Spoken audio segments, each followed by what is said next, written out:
ऐकला तो देवर आणि प्रतिकाराचा त्यासाठी तो लढला जीवा लेक सुभेदाराचा त्यासाठी तो लढला जीवा लेक सुभेदाराचा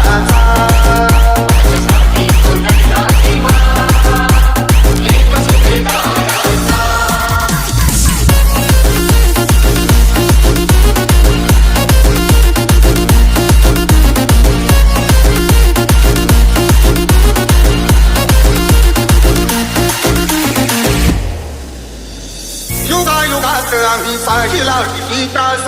आमच्याच घरामध्ये आम्हा दिले दास मनुच्या पिंजऱ्यामध्ये कोंडला किती श्वास सबकन फोडलं र पाडलं किती मास